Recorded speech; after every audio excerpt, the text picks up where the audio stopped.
Three, two, one. We're live. We are live. Yo, man. Welcome back. Thank you. Last time, we didn't finish it. It's not last night. It's been like a week. Yeah, It's been like a week. Today the weather is absolutely frigid, negative 21 degrees. Yo, I remember when I first got in Toronto, it was like negative 25, 30. Yeah. It was one of the coldest winter ever. What year was that? 2018. Yeah, 2018. I knew it. 2018. Dude, I'm telling you, man, that winter was brutal. Holy. Yeah. At least we got sun today. There's no snow. It's just cold.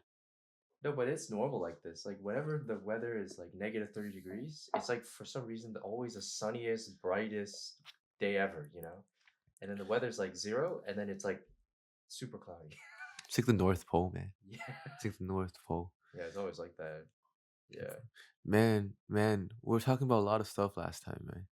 We had a lot of stuff going on. There was but the idea of Garden of Eden. I asked, TJ came on the podcast, and I asked him what does the Garden of Eden mean, and he gave me a very interesting explanation. So let's start with while we're at it, right? What does the Garden of Eden mean to you? To me? Yeah. That's interesting. I think I actually had the same conversation with TJ, believe it or not. But I think to me, the Garden of Eden represents the power of the myth, the power of a story. I think that's really what makes us humans so powerful in the animal world and the natural world, right? That allows us to have risen to this level that we are at today. It's because in a way we can tell each other stories that we believe, you know? So that's really what the Garden of Eden represents to me. It represents the power of a story because it is such a powerful story. I would say it's one of the most powerful stories in the world of the human psyche, right? It's like we have the natural world and then we have the spiritual world between humans. And the natural world is a world that all animals, all beings, all species can come into. It's kind of like a lobby, right? Where everybody can interact. But the spiritual world of humans is something that is reserved for humankind, right? It's like a side lobby that only humans, no other animals and plants can interact in. And I think one of the institutions that build this thing, this building, this lobby, the chairs, the furniture, the granite countertops, and the glass windows, this is a spiritual lobby. This is not real, right? So it's not built with concrete, it's built with stories. And the Garden of Eden is a very powerful foundational story in that building. It's kind of like one of our pantheon, one of the big gods in our pantheon, in our modern day pantheon. That's really what I would explain it as. What's our modern day pantheon? What is that? What do you mean by modern day pantheon? It's interesting. You ever watched American Gods? Like on Amazon? I don't know what it's on. Maybe somebody here could tell me what it's on. But I've watched it before. I think it's on Netflix. And it used to be a book, Okay. right? So it's it's really interesting. It's basically about the rise and fall of gods over time, and the new pantheon of American gods, right? So in the book and in the story, you see, for example, Loki or um, what's it called? Like Zeus. They're like beggars because nobody believes in them anymore, right? Gods are sustained on faith, and then yet you see extremely powerful gods like the god of media, or the god of consumption.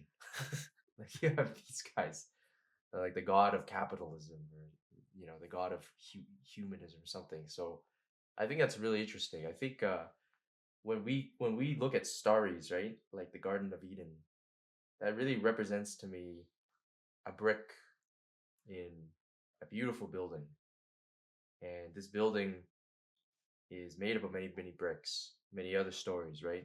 Like the story of Genesis, the story of Noah, the story of what's called Judas, and all those stories around Jesus. They come together and they produce the institution of Christianity, right? So we have this world, this natural world, made up of hard things that you can touch and feel, and then on the other hand, You got these spiritual worlds made up of stories, but for us, they're just as real. But that's not the case for other beings and other animals. You know, like I was talking about last time. Money is like one of these stories, right? You tell yourself a story that this money is worth something, and it's worth something because somebody told you it's worth something, because there's this story of the central bank, there's a story of, the financial system and everything. You can't touch the financial system, you can't really feel the stock market. You know where it is, but it's not even really there, right? I mean, I own a stock. Am I the stock market? I'm not the stock market, right? So these are stories, that's what makes it so powerful. If you go to a chimpanzee and you show him $1, he won't believe you that it can buy you a banana, right? You can bring him to the supermarket and you can show him like, hey, look, this $1 bought me a banana. And they'd be like, I still don't understand. Because he's not a part of our human spiritual world. He's only a part of the natural world, the lobby in which all of us species, we intermingle and we talk, right? Maybe they have their own spiritual world, I'm not sure, but we can't really participate in that either, you know? But some people can talk to animals. Yeah. It was very interesting. I was doing some research, and there's this professor in Taiwan, and he has a bunch of folks that that really he's taught kids. The younger the kids. Have you seen this place where like Taiwanese in this in Taiwan University that the professor teaching the physics professor who used to be the head of the university had a project where they taught these kids. They discovered that kids can like touch characters or like words and write it out and know what is it about. They'll see images of it. Like if you're especially if spiritual and the religious Wow. symbols. If you write like Jesus, they will. If you put a cross, if you write Jesus, they can see a cross in their mind without knowing what the card actually is. And I think his name was man. I really not good with names. I mean, if you have your phone, you can search it up.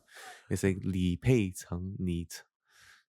I really need to. I don't remember the name of the guy, Hmm. but we'll find it and we'll put it maybe on the description or put it on this video and people can go check it out.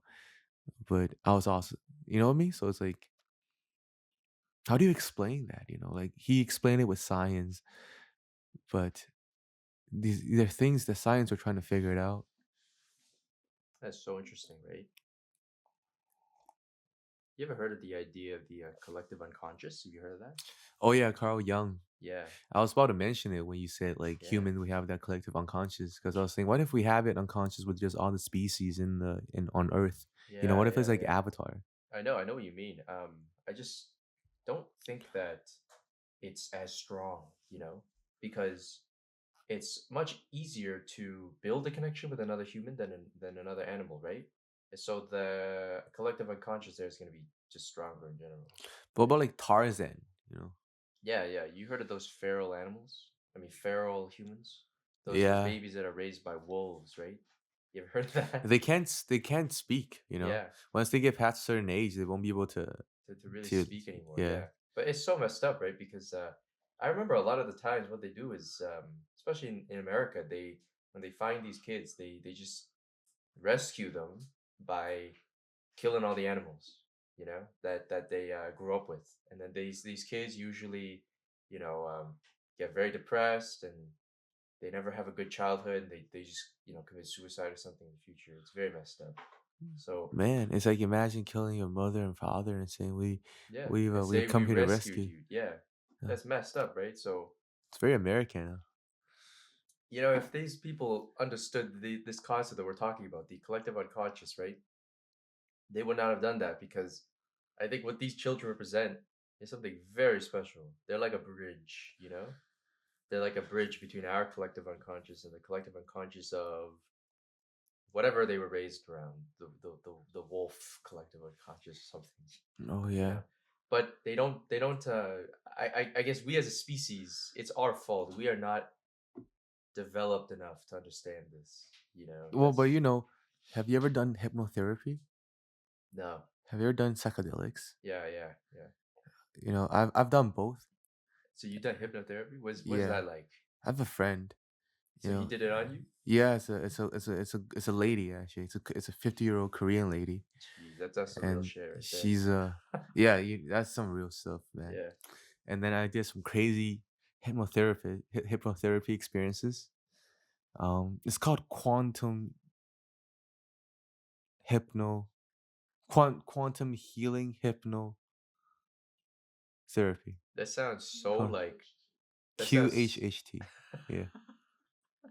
that sounds like I don't know how to explain it. Like you know if you ever been to one of those like back alleys in Chinese cities, and then there's always this like old man or old woman who's like I can talk with the quantum world or something. They always have this name.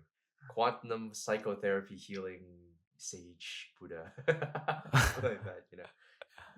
It's just No, they actually have it everywhere. I think I they know have it exactly. everywhere. That's But that's why it's so relatable because I've seen those before, you know.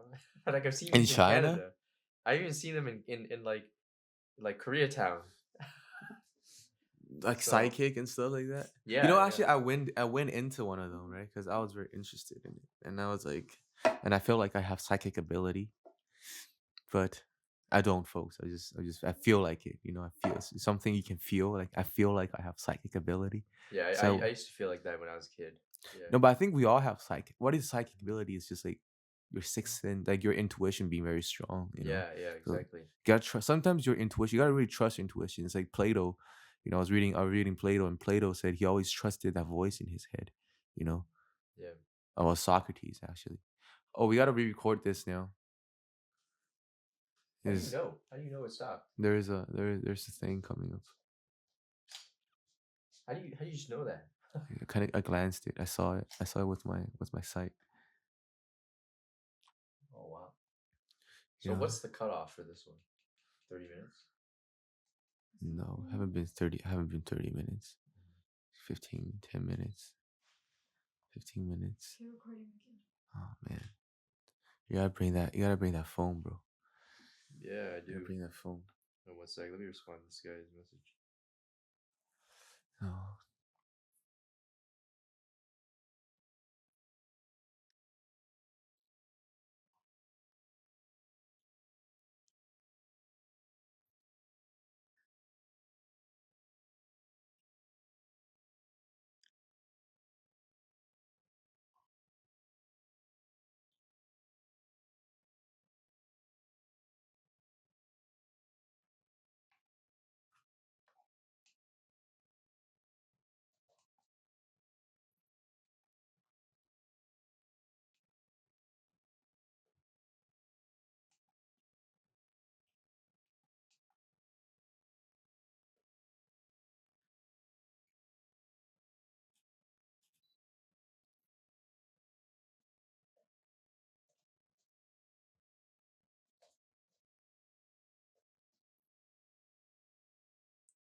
Is it recording?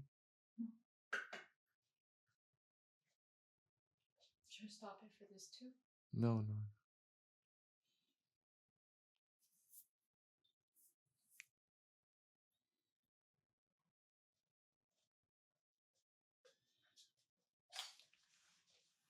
You started?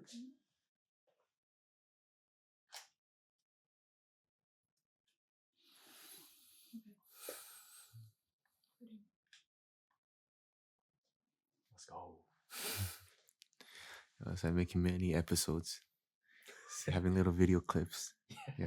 No. This is good. This is like reels. Yeah. This is Maybe like like TikToks, you know? yeah. Socrates, man. Socrates.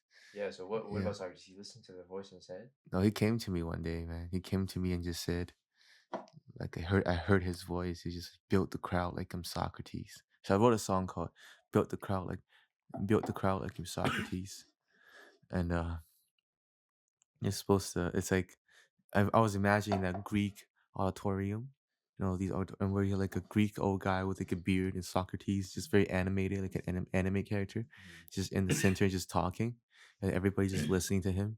and then he has more and more crowd, and he kind of becomes like the rock star of his age. Well, that's what he kind of was. Yeah, yeah, that's what that's what music was, right? Yeah, Yeah, that's what music meant.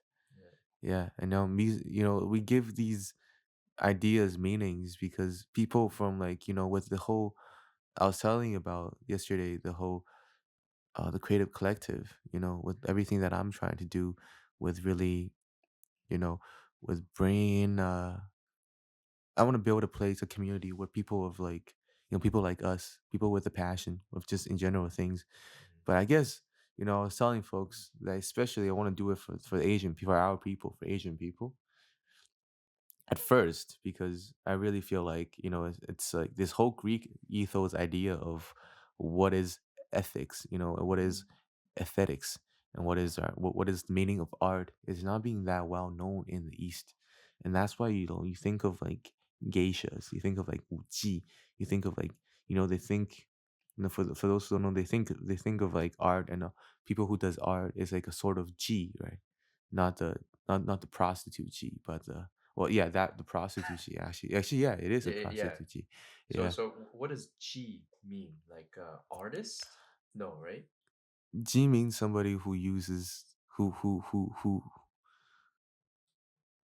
yeah, in a way, G is Like, art, I've like never your understood what that talent. word meant by itself. Yeah. It's like it comes. Like, where does it come from?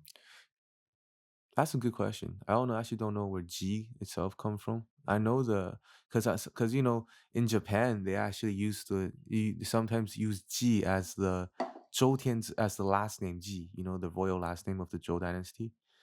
They used that G, and that G just gives a more royal and I guess more higher higher connotation to it. Yeah. Wow. But then the whole idea is you either give it to that high degree, or you either uplift it politically or socially, or you just really, or you really demote it and put it down a bit. Hmm. But this whole idea of just like you are to being an artist is really to trace and really to really, to me, is to document the way of humanity, and in doing so serving God in a way that it becomes very unique and individualized. It's dependent on perspective. That's why you can be so abstract with art, because in a form of in one brush, in one stroke or in one song, you can emote so many different emotions Hmm. and different meanings, different context, different philosophy and ideas. Hmm. And in doing putting people together, I really want to share that idea. I really want to share this idea of I guess this idea of Hua. What like Hua really means. Because we think of Hua, Hua as in what? Hua. yeah, Hua and Zhonghua, Chuka. If you think of Hua is mostly, you think of it as like Chinese, very nationalized. But that's not what it means, right? That's not what it means, right? It really Hua just means blossoming. So blossoming, well, the blossoming comes from the idea of things coming together. Yes. Kind of like 海纳百川那种感觉, where like people from different ethnicity, like China, right? Different ethnicity of people with different background, different tribes, all coming together under this very, under various ideas, under the Tao, not under a religion, but under ideas which we can find common points with. Hmm. Ideas where there can be that Venn diagram like we talked about. Hmm. Yeah, I What see. is in common with all these circles? What is the center point of all these Venn diagrams? That, and to come together in that point, that black and white point, that yin yang, that in between, that is Hua. Mhm. That's very interesting. I've never ever heard of anybody say that before because I don't think most people understand it the way that you do, right? Whenever I hear the word, 中华民族, I only think about Chinese people. It's to me, it feels like, for example, what the word Arab means or the word Romatani, you know? Like in a way, it has that connotation, but people don't ask where did the word Arab or Arabic come from? right? Where did the word romatani come from? Like the Roma in romatani, it must mean something. It must have had something similar of a meaning in the past, right? And we become divorced from the original meaning. And I think this is really good at what you're doing. You're coming back to the original meaning and you're showing that there is value in forgotten roots that we have lost, right? Yeah, and like our Islamic brothers, to Islam to return, to submit back to the original way. Yeah. And in a way, when I listen to all my friends talk about Islam, it kind of reminds me a lot of it's kind of like, it's like a path. If Islam, as Dawood explained it, it's more so like it's a lifestyle.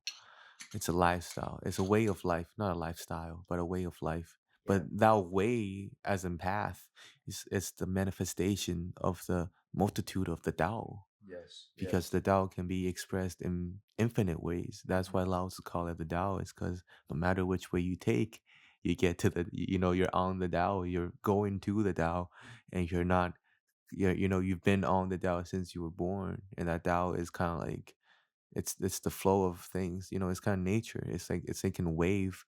It's like, in a way, it's a gravitational wave that transcends dimensions. So, what is Taoism? I Taoism. only know, like, Lao Tzu, and Yeah.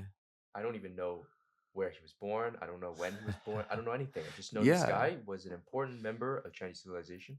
In the same way that I know, like, for example, um, how to explain it?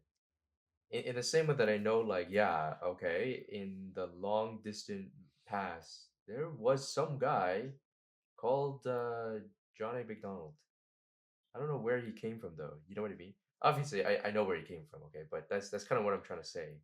He's Yeah. some guy. You Yeah. lost the time for me, but you obviously know more. So what is his whole history, his whole spiel, the whole thing? Man, to go to the history is kind of useless, because it's kind Hmm. of, we can't track if he actually existed, or if it, Oh, no, I we see. I can see. we know Yeah. that he existed, but we don't know if it was he or they, was a group of people, or was it because Taoism is the religion that was built on top of Taoist ideas. So okay, was he one of the people that back in China, like a long time ago, there was 100 schools, right? Yeah, Was he yeah. one of those 100 or no? Yeah, yeah, he was a bit earlier, but he was Wow. in the same time as Confucius. But Confucius, he was much older than Confucius. So when It's a was couple generations. Confucius again? I think it was like 500. So it was during the time of the four great sages: So Shikamuni, that was after Socrates, that was after the Qin Chao Confucius. fell and then the Han No, Chao rose, right? no, it was way before. It was way before Qingzhou. It was during 500 AD or Chunqiu, BC? BC, Oh wow, BC. that is old. Yeah. Yeah, so like all these Eastern sages, kind of like,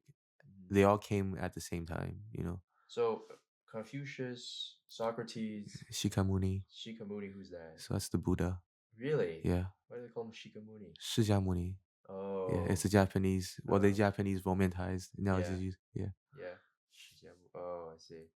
And then finally you got Lao Tzu, which is one of them, one of the I think it four. was Jesus. Jesus was the four. Lao Tzu was not Yeah, on it. Because yeah. Lao Tzu's impact is still not understood. He was just too.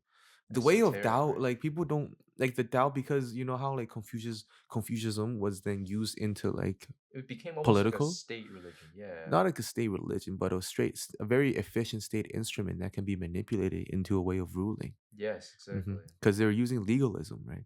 So legalism and Confucianism, they cut. Kind of merged together. Yeah. They merged together. So But so what about like Taoism? Where did that come from, and what does that even teach? I don't know anything about this. Taoism is not an ism. Taoism is not an ism. Taoism and the Taoist idea is completely different.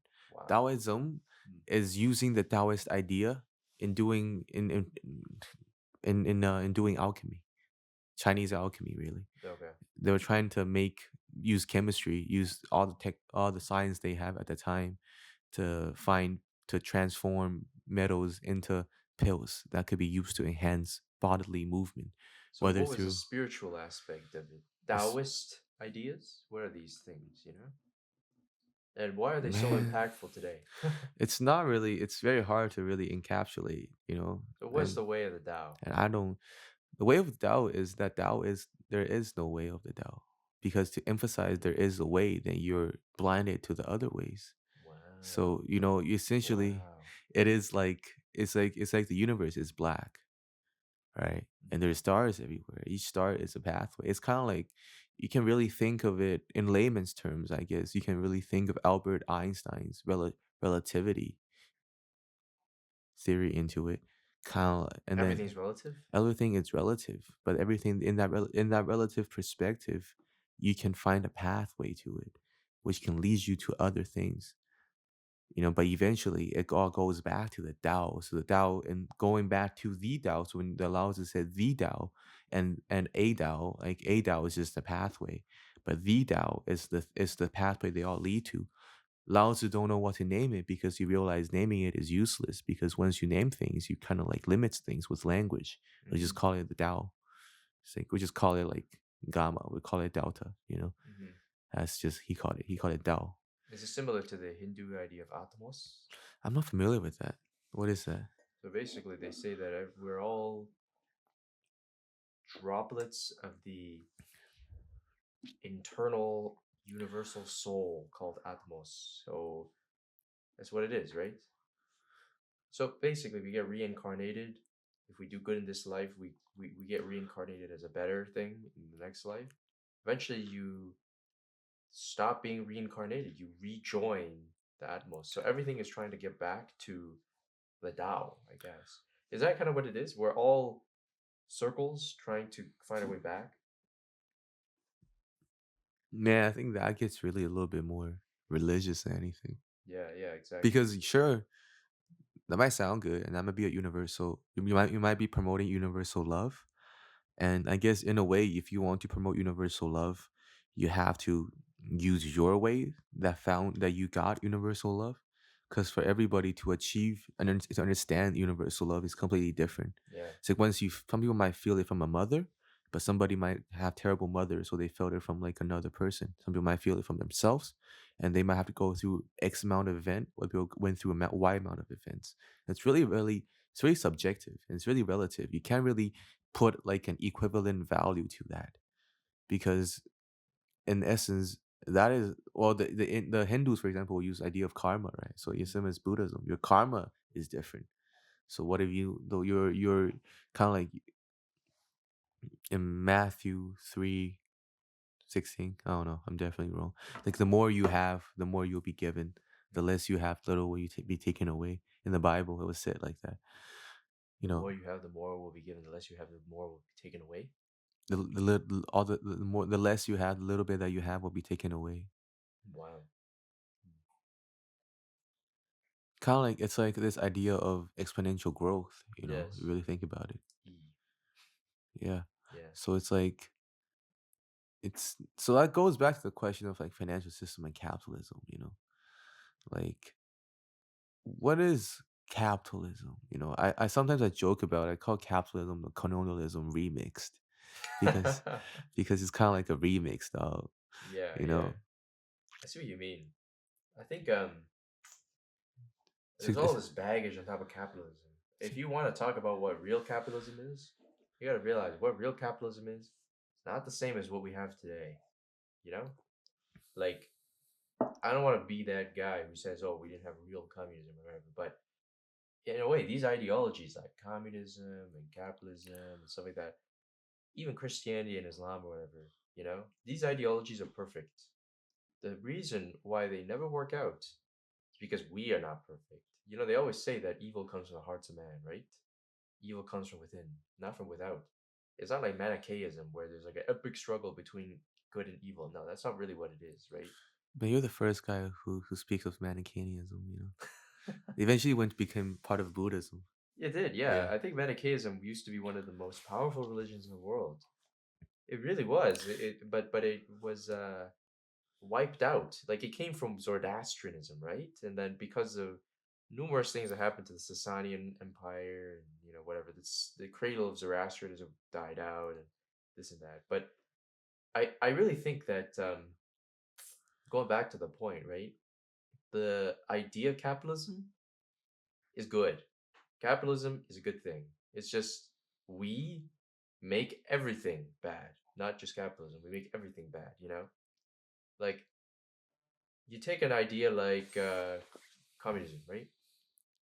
Communism has not worked out in the real world, but if you take an idea like communism, what does this idea say? It says that we humans should work together, should be brothers, should share, should learn to not be selfish. That's what it says, you know? If we all followed it properly, and this is with any ideology, including Christianity, which teaches basically the same thing, which is Islam, teaches the same thing. All these religions just teach the same thing, you know? If we actually followed it, it would work. So I ask you, why does every single religion fail? The reason why is because we are the bottleneck. We are the weakest link. We humans, the ones who follow the religions, are the weakest link, right? Because we created them to serve us for a non-spiritual purpose too, you know? So capitalism, ultimately, what is capitalism? It's a system of decentralized sharing, you know? It's a system where those who need something the most will get it, and those who need something the least will give it voluntarily. You don't have to encourage somebody under capitalism to give something away. You simply put a price on it, and if he thinks the price is good, then he will do it. You know, that's what it should be. But like you said, it's not like that. Really, what it is today is colonialism remixed.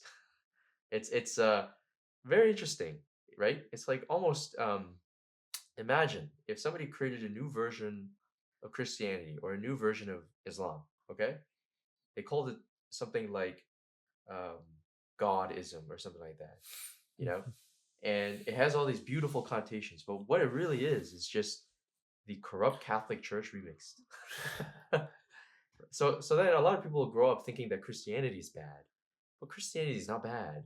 It's this new bullshit that's bad, you know? That's really what it is. So I think what they have in the United States right now, which people think is the most powerful capitalist country, right, is not really indicative of what real capitalism is. It's like, you know, I like to say this a lot, right? In the Islamic world, the reason why they have certain issues that they do right now is because they don't have a good leader. The leader of the Islamic world is like Saudi Arabia, and those guys they follow a weird version of Islam, right? They follow like Wahhabi Islam. It's kind of like imagine if the Pope and the Vatican City and everything was located in Utah, and they were all Mormons. I think most of the Protestants and Catholics would be like, "What is this?" Right? And that's true. In the Islamic world, you got the Sunnis and you got the Shias, the Protestants and the Catholics, right? But the guys who run Mecca are neither, which is crazy to me. So I think the U.S. is kind of like that. The U.S. is not a Catholic or a Protestant when it comes to capitalism, right? Capitalism, there's social capitalism, aka socialism, and then there's free market capitalism, which is libertarian capitalism, right? The US is neither of these right now. So when a lot of countries in the world want to participate in capitalism, they look at the US and they think, what is going on? So that's why they do this, right? A really good example is take Germany, okay? Germany is quite a good example of how good capitalism can be. So in Germany, most of the loans from German banks go towards businesses, to industry, and to ideas, entrepreneurship, right? And most German banks are medium sized. Most German bankers know their clients personally. Like you would have like a bank down the road, and the guy who runs the bank would know you. So you go to him and you say, I have an idea for a restaurant. He'll fund it. In Canada and America, they don't do that, right? These banks are massive.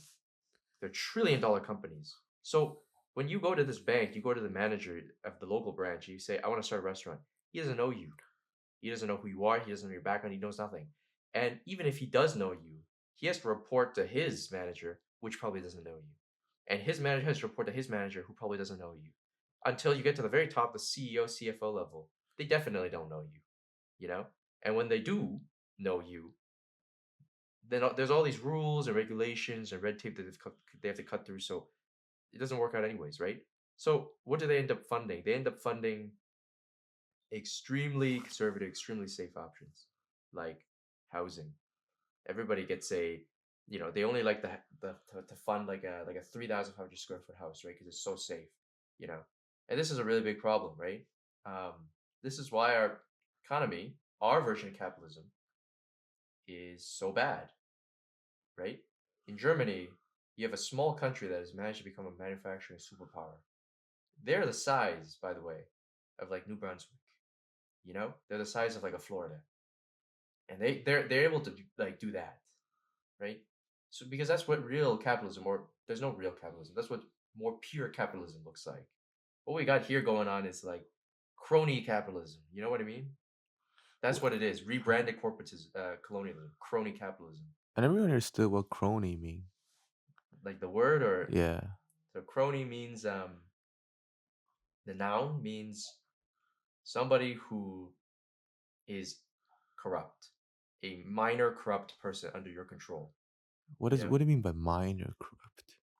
so what's it Just called? a little bit corrupt? No, no, no, like very corrupt, but they're not very powerful. So like what's it called? They would say, "Oh, the local police chief and his cronies." That's what they would say, or the Oh. mafia boss and his little cronies. Oh, okay. That's what the word crony means. Okay. Yeah, So crony capitalism to symbolize how is that basically that it's very corrupt. yeah, it's very corrupt. Yeah, so real capitalism, you're a buyer, you get to see all the sellers. If you're a seller, you get to see all the buyers, right? But in crony capitalism, one buyer doesn't want another buyer to be asking for a lower price, so he beats the buyer up. He corners the market. He eliminates the other buyers. He sabotages his competitors, so he's the only buyer left. That's crony capitalism. So I don't know what you could do about that. The system itself just ends up that way almost, right? It is what it is. But the way I like to see it is that in AI they teach you something called the gradient landscape, right? So think of it as like, Ireland, the rolling hills, right? The rolling hills. There's many hills and many mountains and everything like that. It looks like that, right? Everybody is kind of trying to find a peak, but there's some hills that are not very high. There's some hills that are very high. There's some hills like Mount Everest. There's some hills that are like a molehill, right? That's really what I like to see this as, all of us society, we're kind of trying to get up as high as possible, right? And I wouldn't say Germany is at the top. You can never get to heaven, right? But I would say Germany is on a higher mountain than the US. Their system is higher. They're getting to a better place, right? So are you pessimistic about the US? I don't think so. Um, I feel like, the US is still the world's major superpower economy. They gotten out of this before, right? Back in the 1960s, 1970s, there was this thing called the OTC crisis.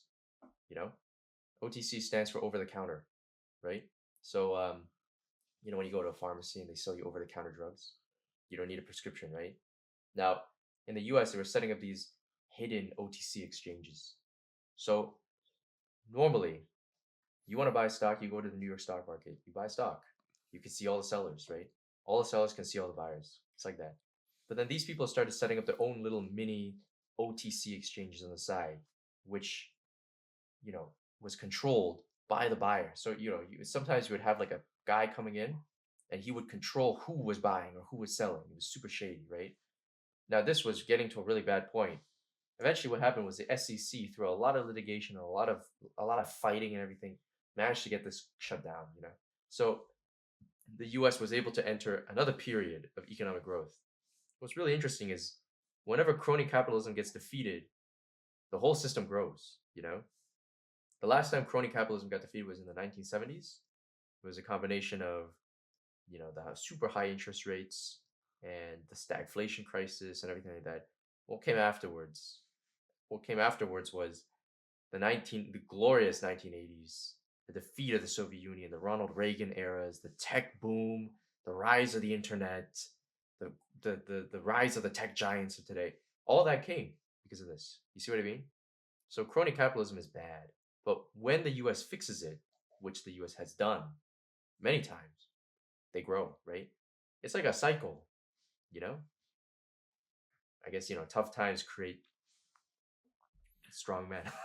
I guess It's like that that. in that sense, then the cycle can be easily exploited, from an outsider perspective, the way Yeah. you just told me. I feel like, if I were just if I were Nancy Pelosi and I was just doing all the insider trade, well, I was just doing all the actual, I was just making 100% on All my on returns. my returns. I'm picking exactly the right stock at the right time for some reason, which is very lucky. Who Then knows? you I know don't know. Who knows?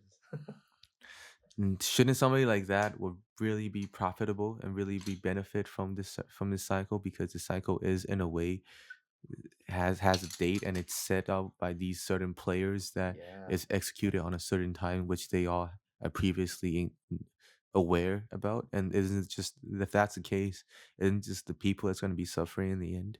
Yeah, exactly. Why do you think the elites are so rich? How do you think they maintain their power? You know? In a way, this is the way the world works. We are all in the audience watching a movie or watching a play, right? And we're all sitting around betting, oh, who's gonna die next? Who's gonna marry who? Who's gonna break up with who? Who's gonna betray who? Who's gonna become allies with who? Whose mother is gonna do what? But the elites are the actors themselves. You know, that's how it works. I can sit around, I can bet on all day. I can be like, oh, the main character is going to die next season, and then you're gonna be like, no, and we're like, let's bet. These guys, they're the actors themselves. They can bet on themselves. So this is the way that the elites work. If you're Nancy Pelosi, you're the main character, right? You don't know if you're gonna die next season. It's up to you to not die, right? But it's also up to you to you could do anything you want. You have so much freedom. This is the world is your stage, right? So for Nancy Pelosi, she's an actor in the play. If she wants to cause a crisis with Taiwan and China, she doesn't have to sit in the audience, right? She can go to Taiwan herself. So Now, who's the director? who's the director? Who's the director? You know what the scariest thing is, Dar? I don't think there is a director. That's the Mhm. scariest part. A lot of these conspiracy theorists, they always come up with some idea that like, oh, there's some lizard guys controlling the thing, or the Rothschilds are controlling it. I think the Rothschilds are very powerful actors, but they're not the director. I think the reason why these people, these humans, come up with these conspiracy theories is because there's only one thing scarier than a conspiracy theory, and that's that there is no conspiracy. This is just how the world is. you know, People always go like, the world must be fucked up because of this reason. What if the world is just fucked up? That's terrifying, right? Because people always like to blame it on something that gives them some sort of control. So people are always like, I lost my bet. This guy died, but he wasn't supposed to die next season. But he died. The director. I'll blame it on the director. What if there is no director? What are you gonna do? So Or what if there is a director, but the director's God? So there might as well be no director because you can't do anything about that, right? That's the way it is. It's crazy, right? do you see a very historic way in historic progression in how these chaoses manifest itself? Mm. Who's that founder of the Bridgewater again? Ray Dalio.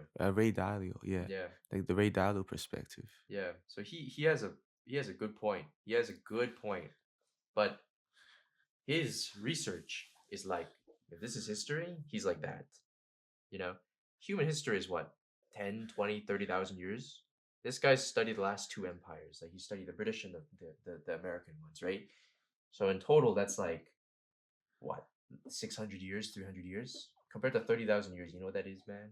If human history was a day, this guy studied 2 minutes. And this guy thinks he knows everything, but he doesn't. I think he tried his best. You can learn a lot by studying what happened in the last 2 minutes. Okay, you take anybody's life. For example, you take a guy who just got murdered, right? You can learn a lot by knowing what happened to him in the last 2 minutes of his life, right? You can know who killed him. You can know what gun they used. You can know where he was. Why did he die? Why did the guy who killed him kill him? You don't know that. This guy was alive for 40 years. You only know what happened in the last 2 minutes of his life. You don't know anything. So I think what's it called? What you really have to do is zoom out really, really, really, really, really far. You lose a lot of granularity, but when you zoom out this far, you start to see these patterns pop up, right? You start to see what are known as secular cycles. This is what the word is called, secular cycles. What does that mean? It's a tough concept to explain. A secular cycle is something that you see pop up in history. When you look at not the stories that historians write, but you look at the numbers, you see this happening, right? The rise and fall of populations, the rise and fall in rent prices, the rise and fall in university tuitions, the rise and fall in the amount of farmers to urban workers, the rise and fall of city populations over time, they're all connected, you know? They're all connected. And you see this happening over and over and over again. There was a study they did on Oxford and Cambridge, right? Oxford was founded in 13 something, 1348, I think, 1346. They looked at the amount of students enrolled in Oxford until today. There was a cycle. It went up and down and up and down and up and down, you know? And that cycle corresponded with something really interesting. It corresponded with the amount of instability within England. Every single time the cycle hit its peak, within a couple decades, there would be some major instability. You know, the cycle peaked before the Black Death, it peaked before the Hundred Years' War, it peaked before the, you know, crisis of the 16th century, and it peaked before all of these things, right? What else peaked was, you know, the amount of people living in cities, right? What else peaked was the population of farmers to landowners, right? All of these things correlate, and you see this happening in Russia, you see this happening in France, you see this happening in Rome, you see this happening in China, you see this happening in even the United States. You see this happening, right? The United States itself has gone through these periods of strife, like you know, what 250 years ago they had the Civil War. I mean, they had the War of Independence, right? And then 125 years ago, right, they had the Civil War. It's not that long ago. Yeah, It's wait, like 125 years? No, no, no, no, no. Sorry. It was long. 175 years ago. Sorry. Yes. And then what? Think about it, 75 years ago they had World War II, World War One. You see, these things happen. They happen all the time. It's like every 75 or 150 years or something. And this can only be explained because of a very complicated combination of factors, you know? It's hard, but if you are a member of the elite, then I think you understand what I'm talking about a little bit better. They don't really understand it, but they would understand it better, right? Because, you know, many elite families in, like princely families in Germany or like in Europe, right? They always say like it takes 3 generations to make it and 1 generation to lose it, right? But why do they always say that?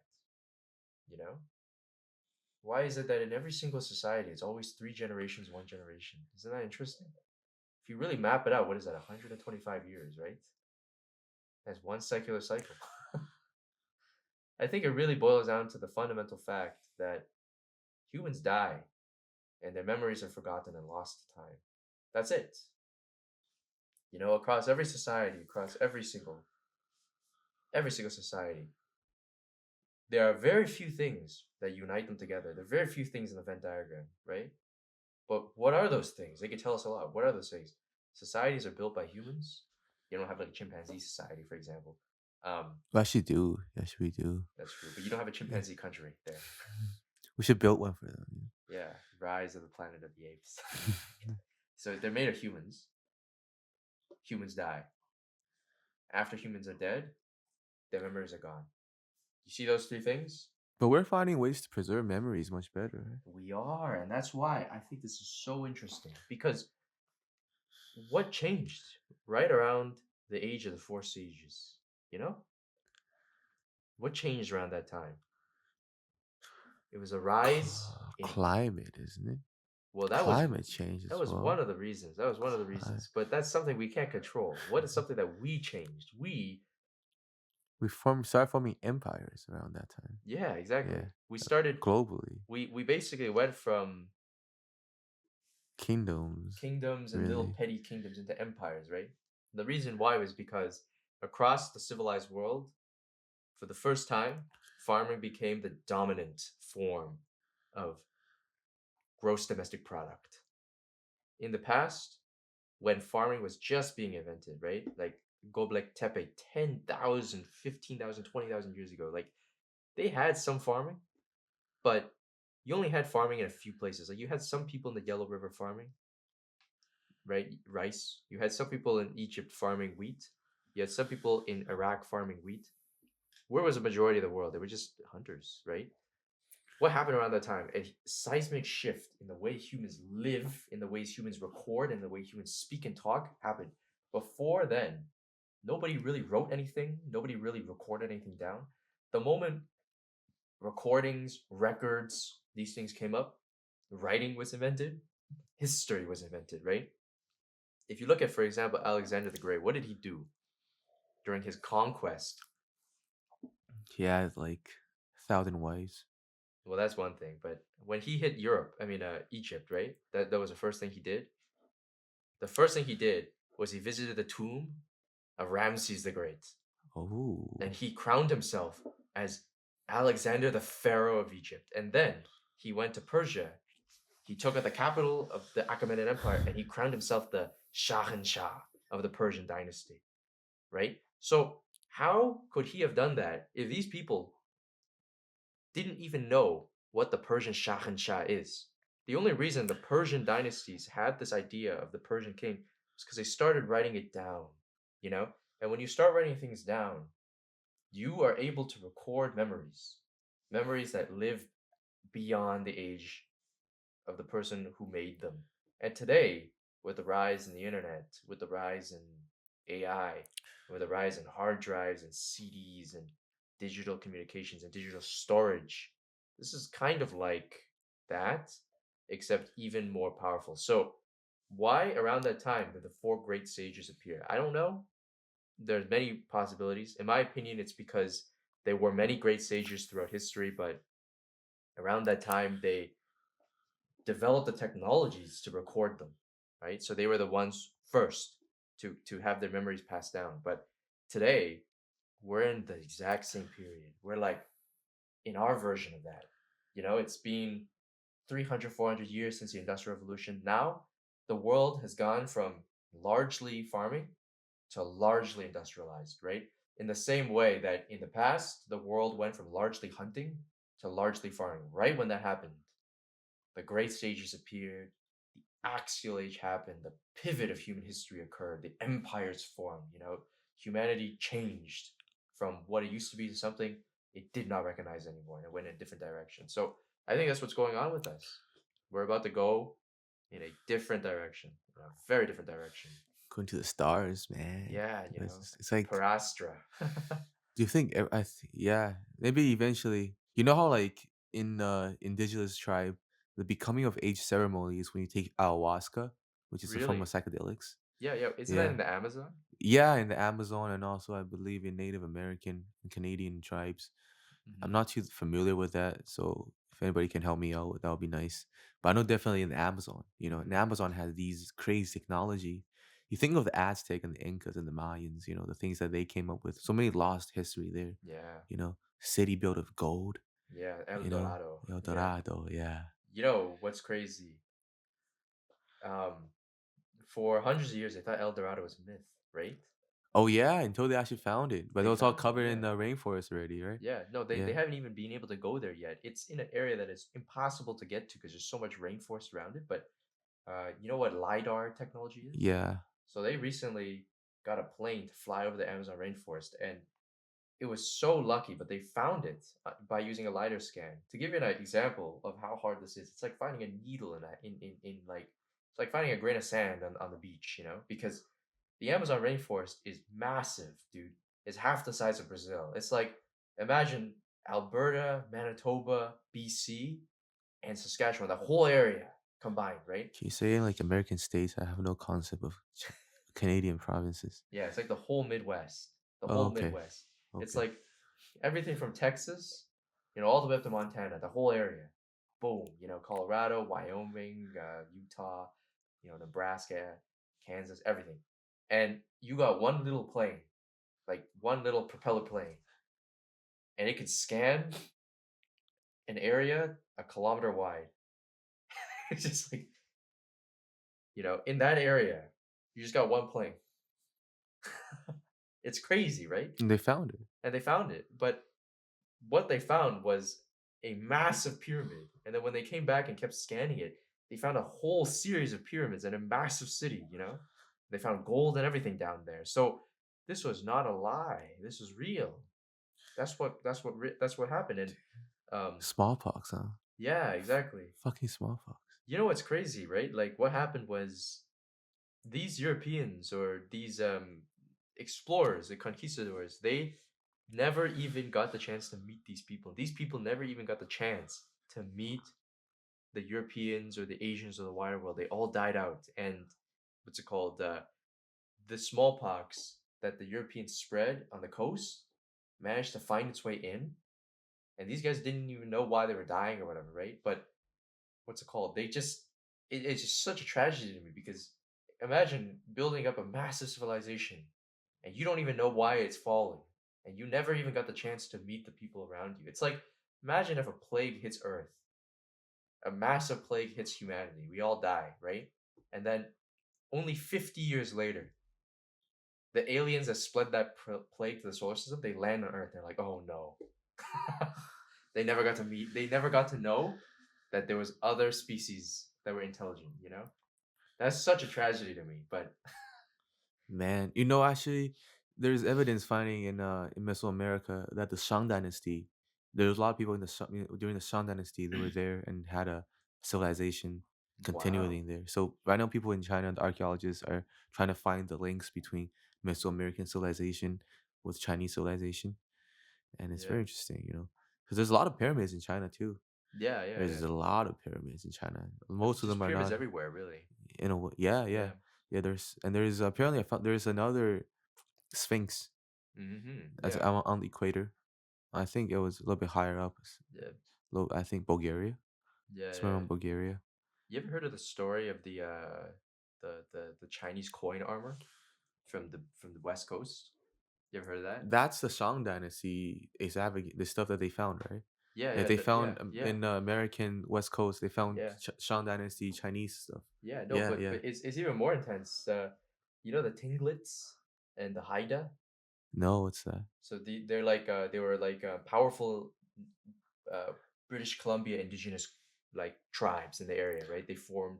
Or they have similar myth to the Yeah, yeah, yeah, that one, right? With the 后羿射日. yeah, yeah. So Yeah. they invented the totem pole. Those guys they invented the massive dugout canoe. They're kind of like Hmm. Vikings. They would like pull up in like a massive canoe of like 50 people and just kill everybody. Like that was dumb. But like they found that in some of these chiefdoms, right? The chiefs would have this armor that was made of these round things, and when they inspected them, they were Chinese coins, dude. There was an whole armor made up of Chinese coins, and they never wore this into battle. It was like a ceremonial thing. It was passed down from generation to generation, and they asked them like, "Where do you get this from?" They're like, "We collected these from the other side of the ocean, from a faraway land, and we this is something that my ancestors made," and they don't know. They think it's like a gift from the gods or something, right? But that's not what it was. So what it really shows is that even on the other side of the Pacific Ocean, these guys were in contact Yeah, yeah, with the other side of the Pacific Ocean, right? Isn't that crazy? And it wasn't just the round coins, the knife shaped coins like the Tao. You Oh my know, god. they had Yeah. those on it That as was well. what dynasty was that? I don't even know, I man. think that was not as far away as Shang. Yeah, That was more like Zhou stuff. But I was talking with TJ about Shanghai Jing. You familiar with that? The book of the mountain and seas. Shanghai Jin. Shanghai Jing. What's Jin mean? Jing means like Bible, like the scripture. Okay, okay. Shanghai Jing. So there's an ancient scripture in China that describes the whole geography of the entire world. Hmm. Talk about the world being I think it talks about being circular. It also Wow. talks about different countries that's within these places. They talk what there's very it's proven now they talk about Africans, people with like black skin, and they talk about Egypt, talk about the Sphinx, talk about the Sphinx. But that Sphinx is still debatable. But people are figuring out more and more about these things because these things, people even back then when, um, I forgot which Sima was writing the history. There's so many Sima in this. Yeah, yeah, yeah. Yeah, Sima Qian or something. yeah. When he Sima was writing Qin, it, I he forgot. actually Sima Qian. Yeah, yeah. When he Yeah, was writing it, he uh he kind of he didn't even took it seriously. So back then during the Han Dynasty, yeah, they don't even take it seriously because it was written so ancient. yeah. They're like, this Apparently, is not possible, right? yeah, Like, this has never yeah, happened. Yeah, yeah. But now it's only now today. Kind of like yeah. how like It's kind of like us. We're like, El Dorado. What the hell is that, man? That's like, yeah, yeah. And then in 1,000 years, we'll be like, I can't believe these guys didn't take it seriously. That's kind of like the thing with all Chinese stuff, man. We don't take our stuff seriously. Yeah. No, I don't think it's just Chinese stuff. I think it's just stuff in general. People they don't take stuff that happened recently in general seriously. It's such a sad thing, and I think it really just goes back to the underappreciation of history that we have. Right. This is another symptom of the secular cycle. Believe it or not, like during times of too good, like during an extended period of peace, right? People they lose touch with their history because they forget why they're in such a period of peace, Like near the end of the last secular cycle, in like the early 1900s or late 1800s, right, where there's La Belle Epoque in Europe and there's a reconstruction in America and there was a scramble for Africa and the expansion of the British Empire. People forgot why they were living so good. They didn't really like history anymore, right? And it's unfortunate because that led to World War One. Why did that happen? It's because right after Napoleon, they created the Congress of Vienna, right? Oh, Which was like a okay. balance of power system. But that only works if everybody buys into it. If you remember the history, it'll go, right?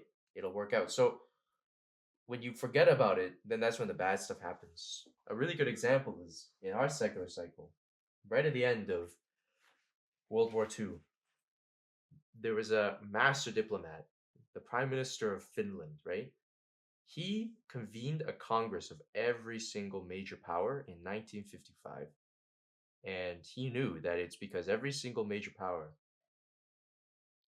every single leader of every major power, they lived in World War II. They know how bad it is.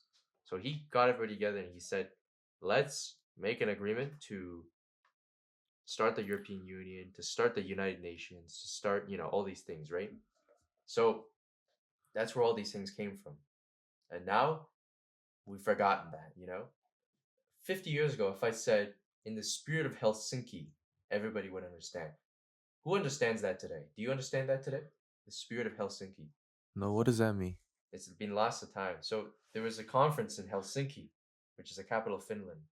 And in that conference, the seeds of the United Nations, the seeds of the World Bank, the IMF, the seeds of the European Union, the seeds of world peace were born.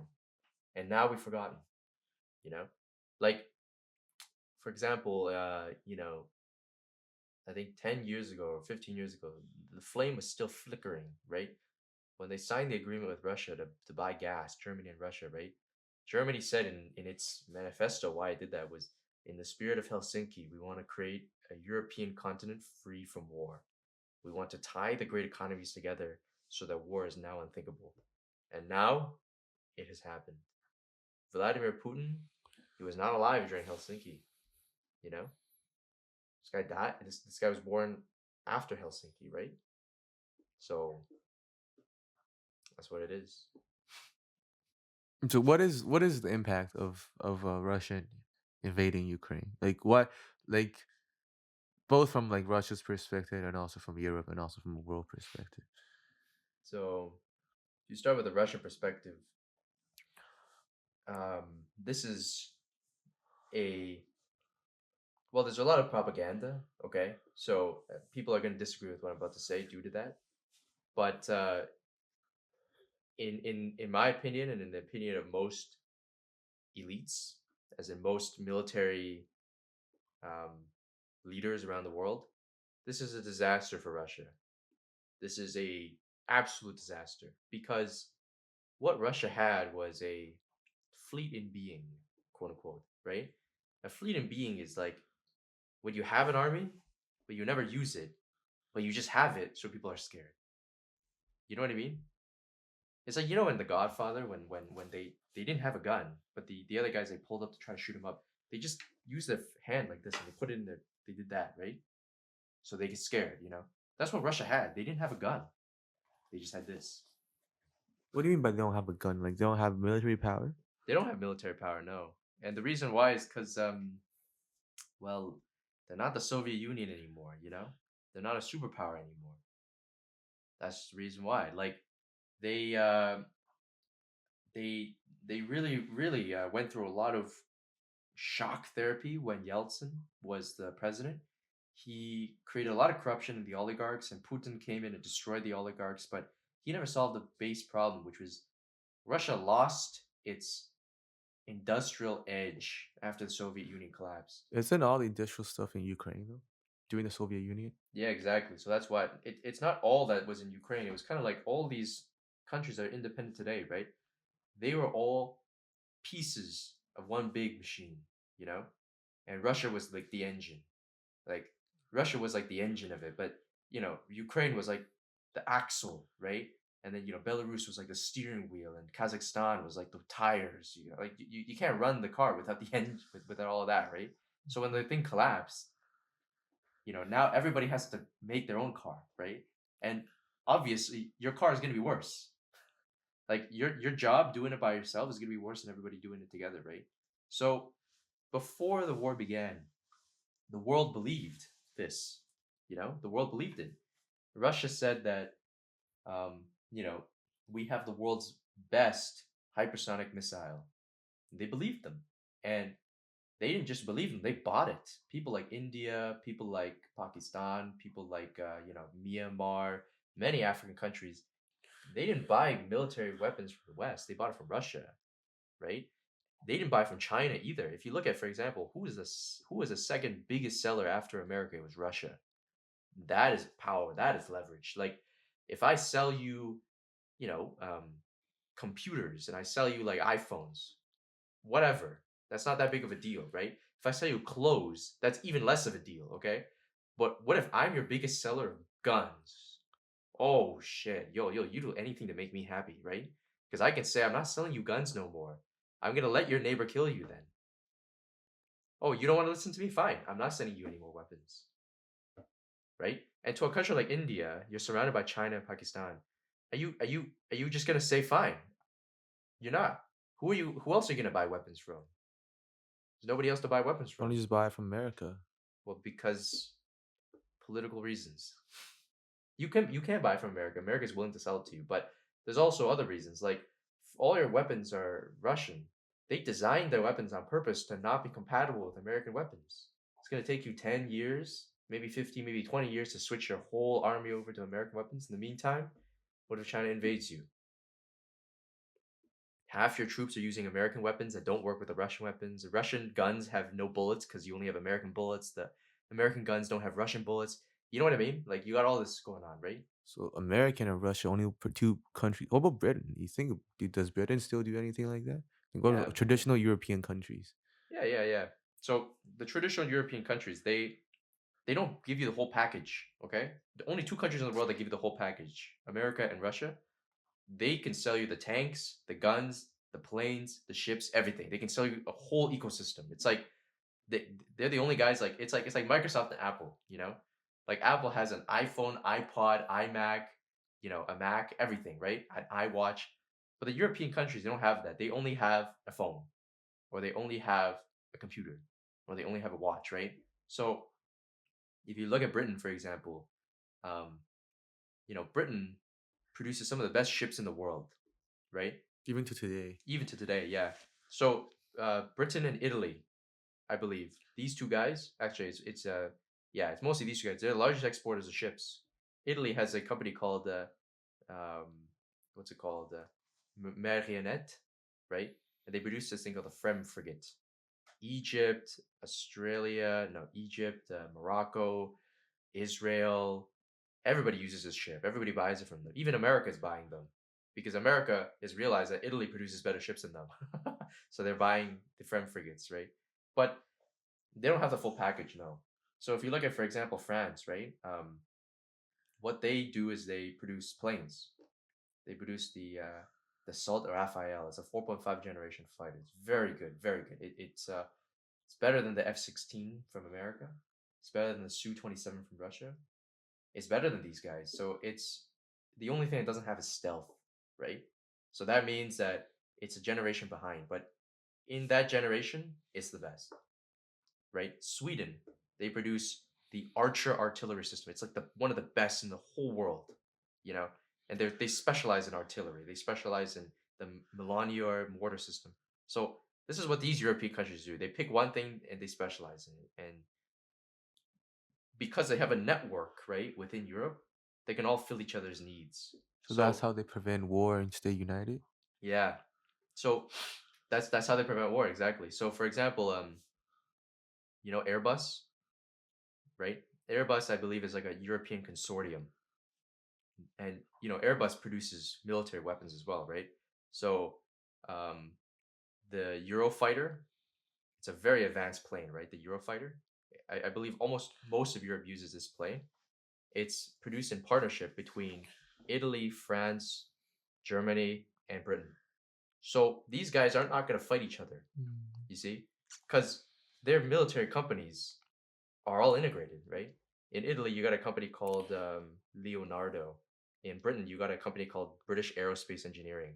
And in Germany, you got Airbus, right? These three guys, they work together to produce this fighter. So they're always going to fight together. When they went to Libya, they fought together, right? When they went to Afghanistan, they did it as a group, you know? It's because they're all using the same Then guns. is EU a country? Is going are they going to become into a country? Well, I don't know. That's a good question. What's stopping them from doing that?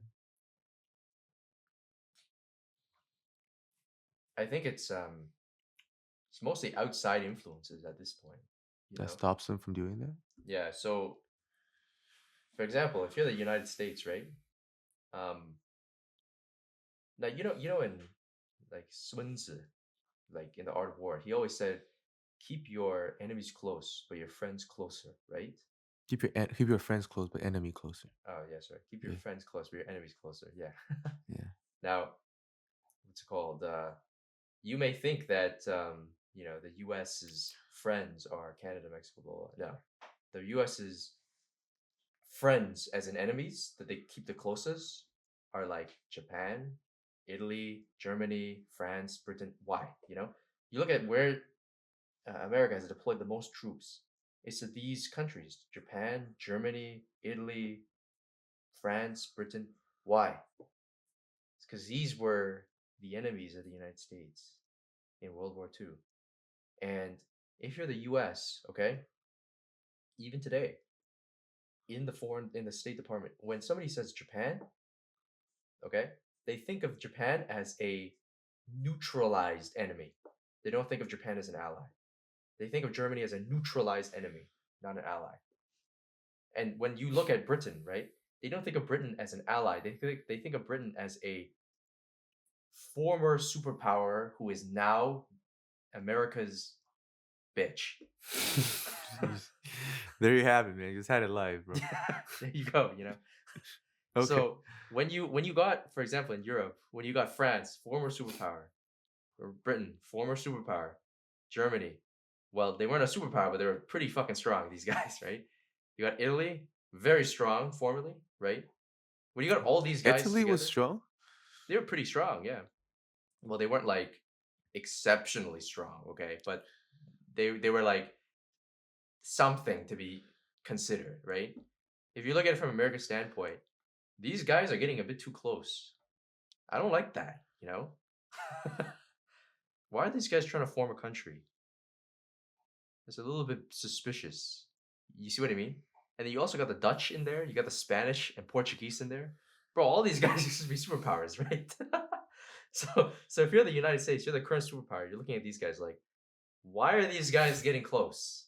What is going on over there on the other side of the ocean, right? Why are these guys trying to like come together now and form a country? And so, if you look at it from the United States perspective, this is terrifying. If Europe, if the European Union combines together, you know what the population of that country is going to be? 780 million people. That's double the United States of America. And these are all rich people, sometimes richer than the United States, right? What are you going to do? Just going to let that happen? I mean, you can't just let that you can't just let that slide, right? Like, so in my opinion, I think the Russo-Ukrainian War in a different world when the United States wasn't a superpower wouldn't have happened, right? And the reason why is because, and I'm not blaming the US, okay? Because the US is very fairly and very correctly doing what's right for the US, okay? But Germany and Russia are two powerful countries, right? Germany is a country that has a lot of factories but no natural resources, you know? And Russia is a country with a lot of natural resources but no factories. Isn't it obvious why they would work together? Like if I have something you need and you have something I need, then just work together, right? Like so. Then what do you interesting. See, hold on. Yeah, it's Um, just what time? What sure. time is it? It's like 3:37. Okay, we have a little. Why don't we just use this camera and put it on top of that one and just film the rest? We'll talk a little bit more and then we can wrap it up. Yeah, I mean Yeah, we just wrap up in like 10 minutes, 20 minutes.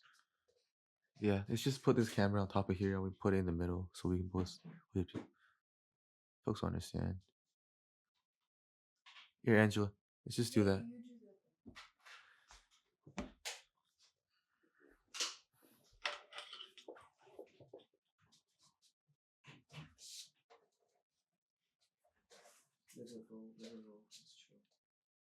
Pass me the thing Do you need help? underneath. No, that's true. Right.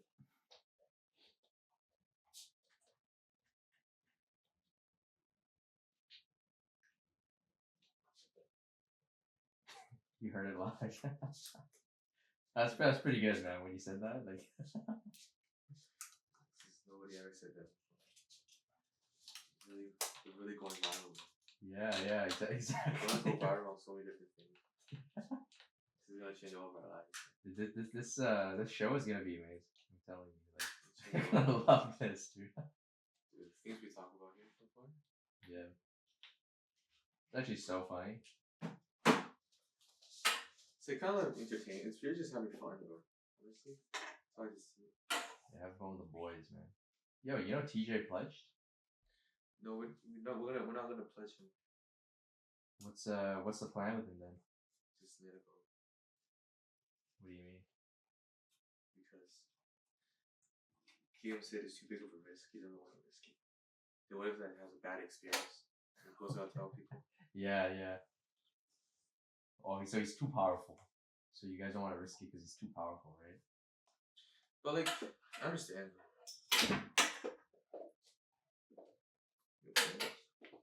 What if he does the opposite? What if he's like he comes out and criticizes us for not pledging him? Yeah, why don't we just what do you want to you want to give him a call? It's just I was just telling telling Kim, I was like, hey, we give him a call, man. Guys still all our friends. Most folks know him for a long time. Yeah. Just we'll just So that, you know? yeah, I mean, you want to give him a call? I mean, I'm down. Like,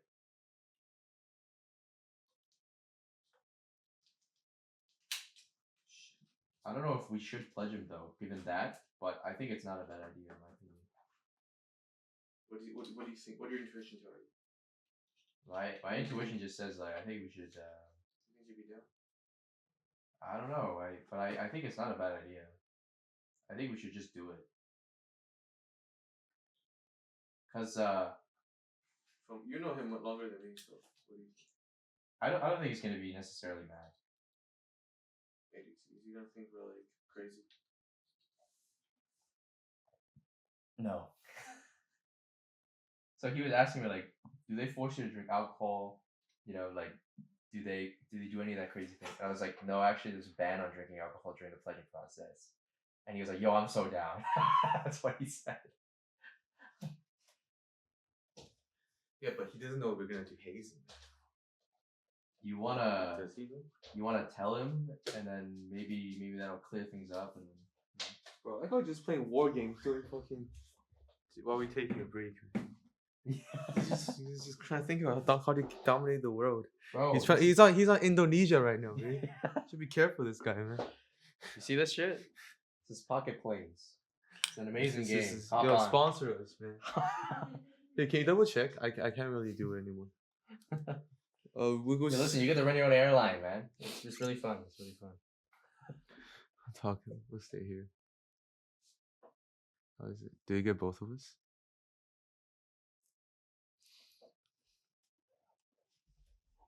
All right, one, two, and we are, and we're back. And we're back. We're back.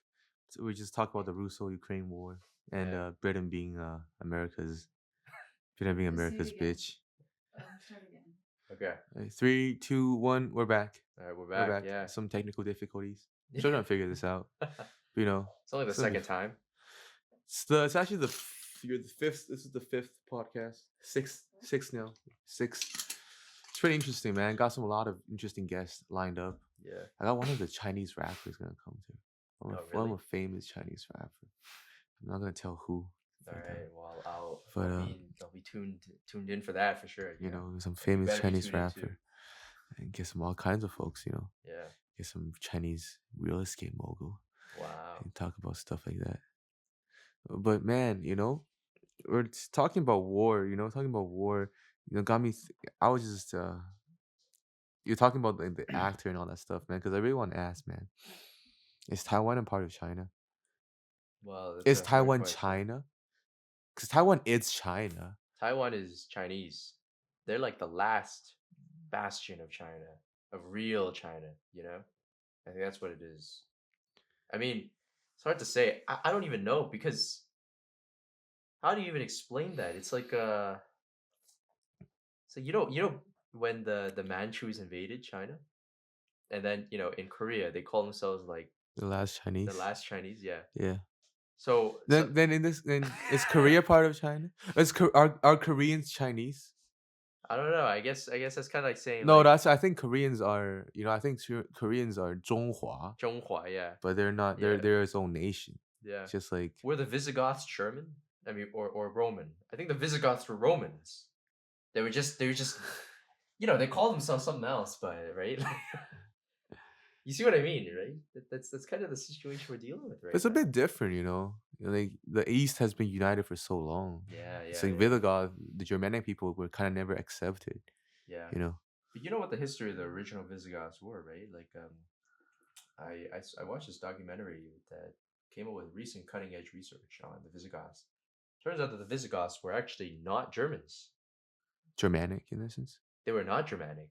Okay. They were partially Germanic, but not really. What does partially even mean, man? So, like, how do I explain this? I don't like it when historians just say they're partially something. Yeah, so they're not. Okay, that's so weird, There were Germans in the Visigothic army, but the Visigoths were not Germans. They were Romans. The Visigoths were an army, and back then, the legions, right?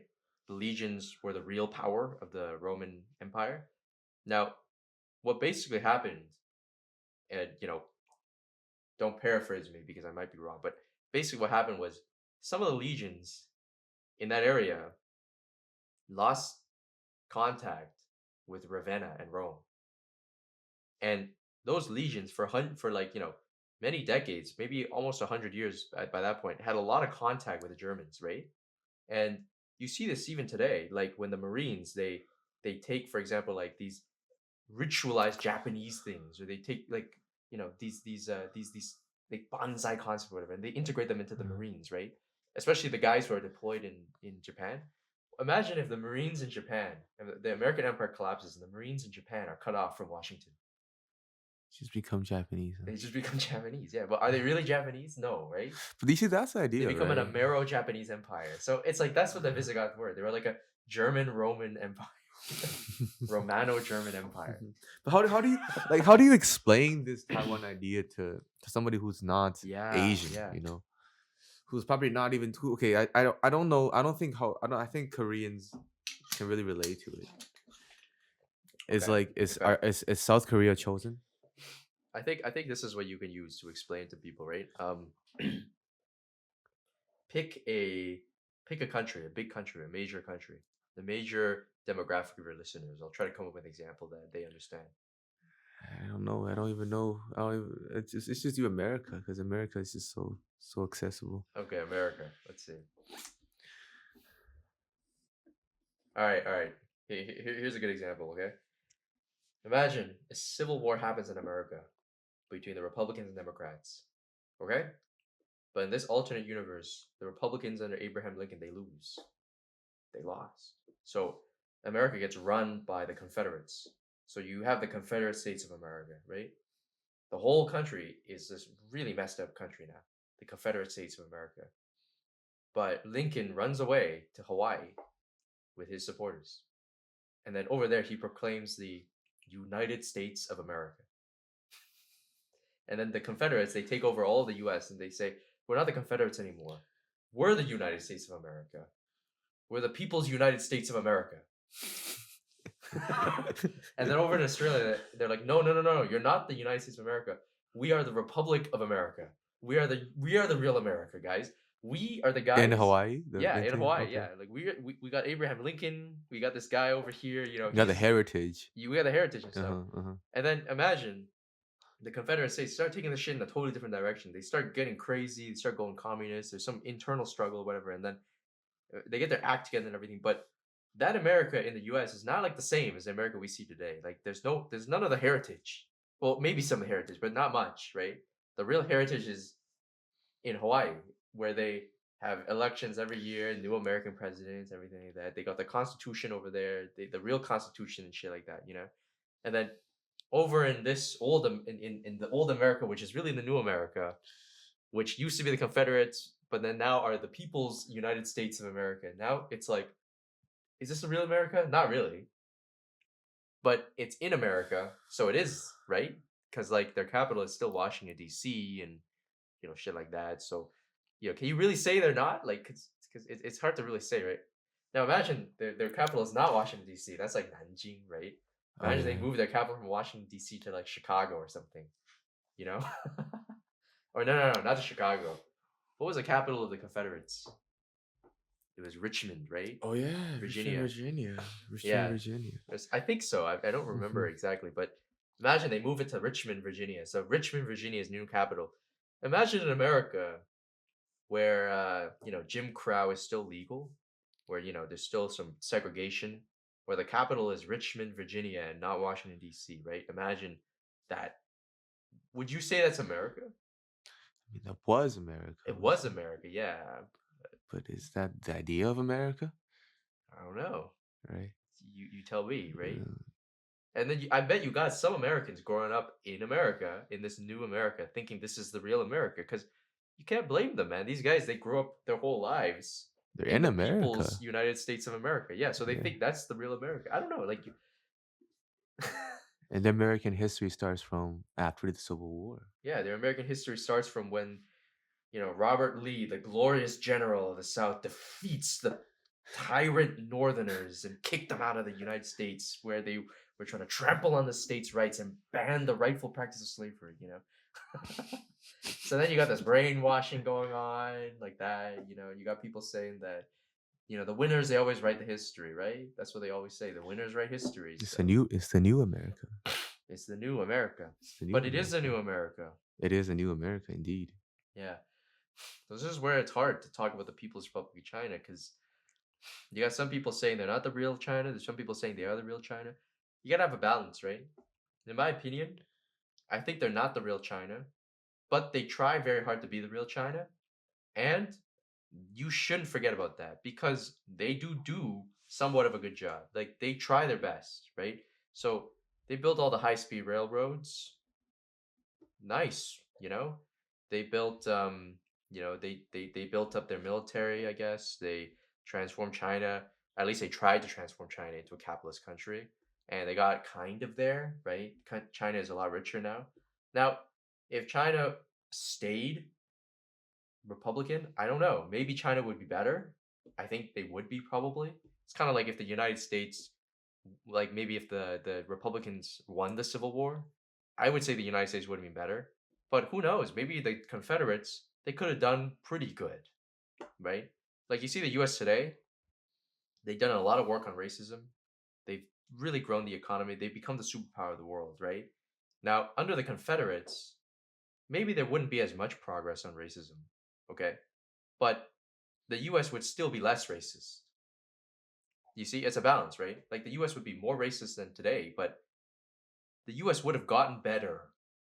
And in that world where there was never a United States of America, they would have seen that progress and thought, okay, this is good, right? Maybe at that time, the United States doesn't end up the superpower of the world, right? Maybe somebody else ends up the superpower, but the Confederates would have still grown the US economy. So it's like hard because you can't really say, oh, but what if? Because there is no what if. That never worked out, right? It's kind of like today. If, for example, if the Kuomintang won and took over China, maybe China would be the superpower right now. But we can't say that because that never happened. So instead, the guys from the north they won. The CCP they won. Maybe they messed up and they lost the opportunity to make China a superpower, but they still grew the economy, right? Like these guys still, like you can't really say these guys did nothing, you know? So what do you think? Man, man, it's very tough.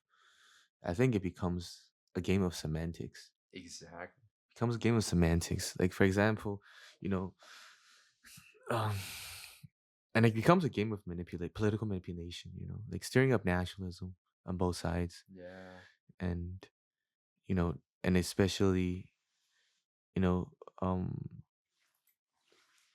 you're right though. It's hard to get that legitimacy when when that heritage is so obviously it's either destroyed on purpose or it was damaged. Nevertheless, but you can't blame them because it happened. It Yeah. happened. But it's difficult. Hey, like what do you think of people who call themselves Taiwanese? Well, I think that's really interesting. Well, imagine after 100 years after the Civil War, people in Hawaii they start calling themselves Hawaiian. They don't call themselves American anymore. How do you feel about that if you're an American? You know, I think that's all. That's all you really need to ask. It's a rhetorical question. How would you feel?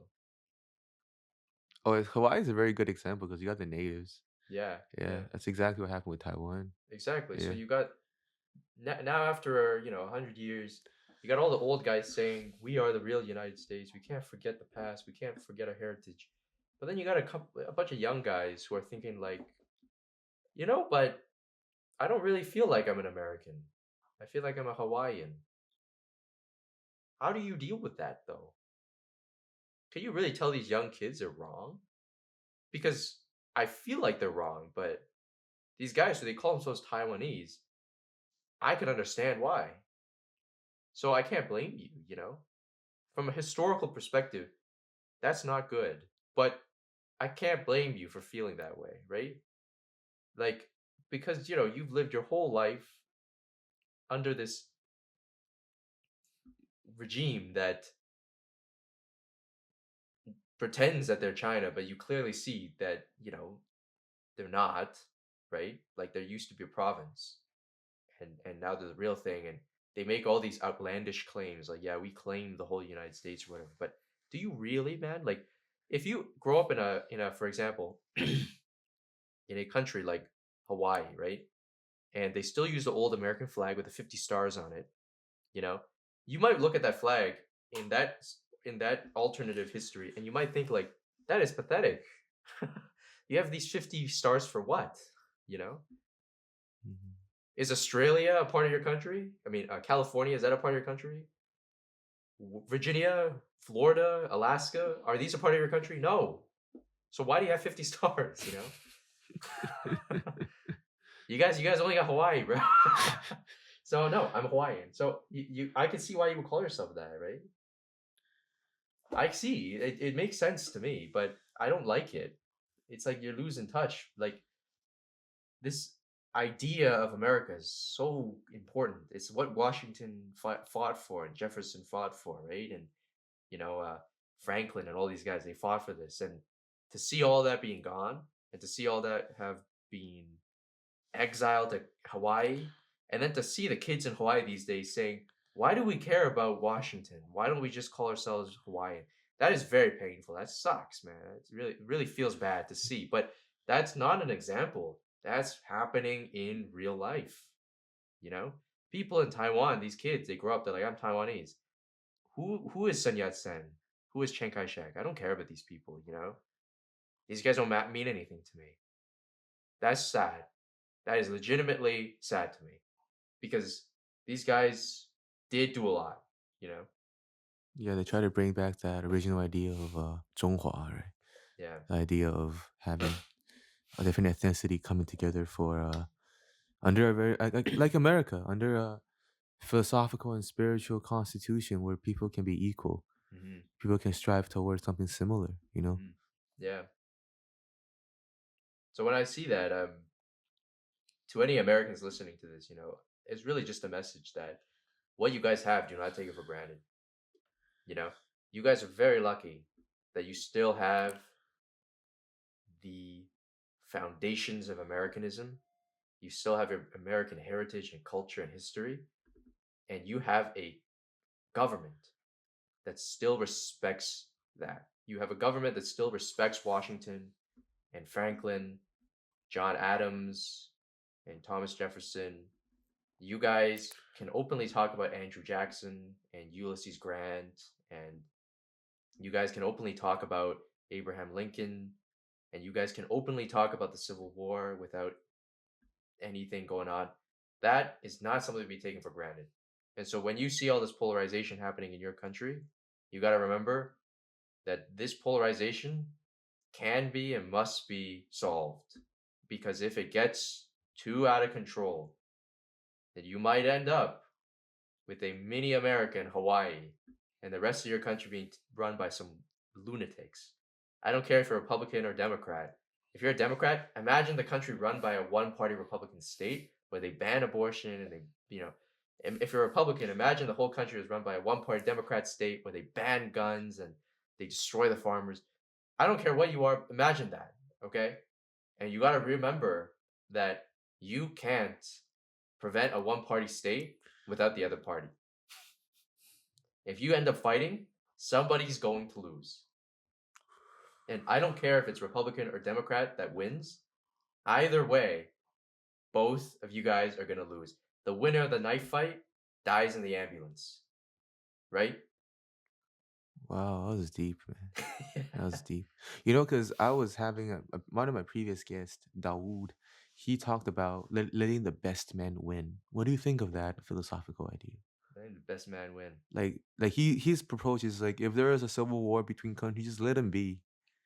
Whoever Yeah. wins should whoever has this, whoever win. If there is no support from external forces, then it's just up to the people of that country to decide who they want to be governed by, Yeah. what Yeah. philosophy they want to follow, and that people should have the right to choose that. So not to overgeneralize, but does this guy have like Middle Eastern background? I Yeah, knew it. yeah. How did you know that, man? Because in the Middle East, it's been the story for the last 50, 60, 70 years. It's just been a shatter belt. You got all these mini countries, little countries, where the big countries step in and they meddle with them and they end up doing the wrong thing, right? Good example is Persia. You know, if they let I forgot his name, the prime minister guy of Iran, if they let him, if they didn't depose him, Iran would have You mean the Shah? no, the prime minister of the Shah, not the Shah himself. A prime minister of the Shah. Yeah, yeah. Okay. I forgot what his name was. Masueg or something. Sorry, but he was disposed by the U.S. or assassinated by the U.S. I think he was actually a huge American ally. Hmm. He was kind of a clown. I think he would like break down in tears randomly when in the middle of like a radio broadcast. Like you Very know, sentimental, huh? yeah, very sentimental guy, Yeah. and he just made a mistake. He was like in an emotional outburst. He was like, "I'm nationalizing oil," right?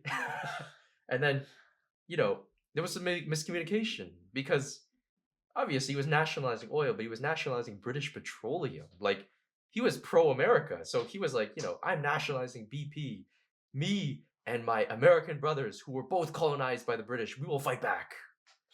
And then the Americans were like, whoa, whoa, whoa, you're nationalizing oil? Like this is not okay, man. Like, and then they were thinking this might be like a communist thing now, but this is a complete mess up, right?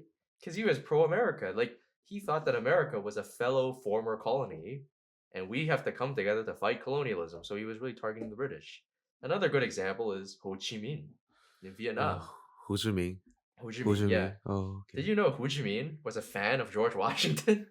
And no, no, I did not. I don't know much about that during that time of Vietnam.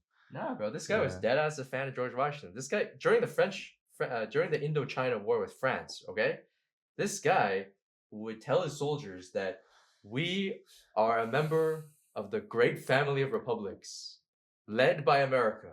George Washington led the way. France has become corrupt. They used to be a leader in the Republican spirit, but they are now a colonizer. Only America stands pure and free from colonialism. We must join them. We must follow the example of George Washington. But once again, the Americans messed up. So you see, he's right. He's right about this. You should sometimes, like, put a lighter touch on things and don't jump to conclusions. But how do you not jump to conclusions? In the Cold War, it's like the other guy has like 10,000 nuclear weapons. You have 10,000 nuclear weapons. It's like, you got to make a decision now, right? Like, if you're the president of the United States of America, or you're Henry Kissinger or Richard Nixon, right? I can see why this happened because you know these guys didn't live in a world with the internet. They probably didn't even know Vietnamese, man. So when you get like this information coming out of Vietnam, you got to think to yourself like, is this biased? Is this wrong? How accurate is this? Is this a Soviet like trick? You know what I mean? Like what's going on? So that's what's going on here. So you're prone to messing up. It's very unfortunate though. It's like a tragedy, but you're prone to messing up.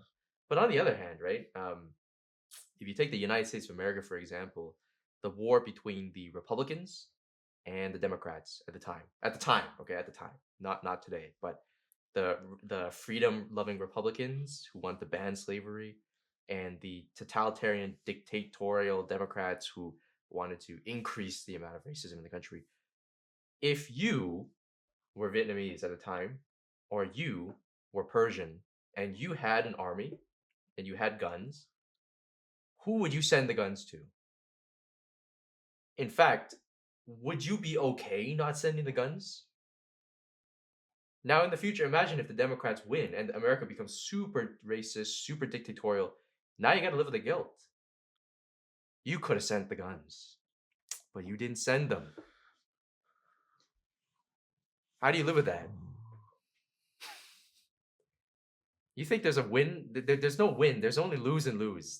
There's Whenever there is a civil war, you think there's only lose and lose? yeah. That's what it is. Sure, yeah, you can let them fight it out, but you gotta realize in a civil war, it's never as easy as that, right? Like, because take a look at the Chinese Civil War, right? Take a look at the Russian Civil War. There's a lot of people who don't like the Soviets, right? Personally, I know enough about them to think that they were pretty bad, right? But they all got killed though. Yeah, the Soviets. The one who don't like Soviets. Yeah, they all got killed. Yeah, so like, if you had the chance, okay, to send guns to the Russian Civil War enough so that the Soviets lost, would you have done that if you're an anti-communist? And if you are a communist, listen to this. Would you be okay not sending guns if the communists lost? See what I mean? So it's really not as cut and dry. I think you know, the Because you're saying because that choice is there, right? the choice is there. Yeah. It So becomes very tempting. it's not even tempting. No, no, it's not even that. You got to realize sometimes you're given a choice that's more than tempting. You're given a choice that you have to make. You know, when somebody gives you a choice, like for example, you're an artist, right? Somebody gives you a choice like, do you want to go perform live at Madison Square Garden tomorrow or not? That's not a tempting choice. You know what I mean?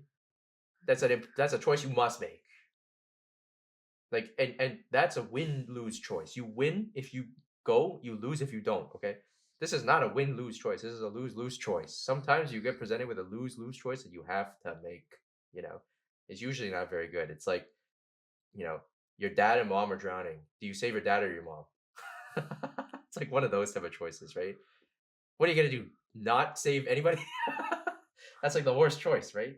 So I think I don't want to sound like an American apologist because America has done some fuck things, very messed up things in the last 70 years. But as a superpower, right, you got to realize, man, these guys got a lot of responsibility on their head, you know, and everybody and their mom is asking America to help them out, like the Saudis are always trying to get the Americans to help them with Iran. The Israelis are always getting the Americans to help them with the Palestinians. The Indians are always trying to get the Americans to help them with Pakistan. The Pakistanians are trying to help the Americans, trying to help get the Americans to help them with India. Korea is always trying to pull the Americans to help them with Japan and China. Everybody's trying to pull you in, right? So a lot of the times, these people are smart.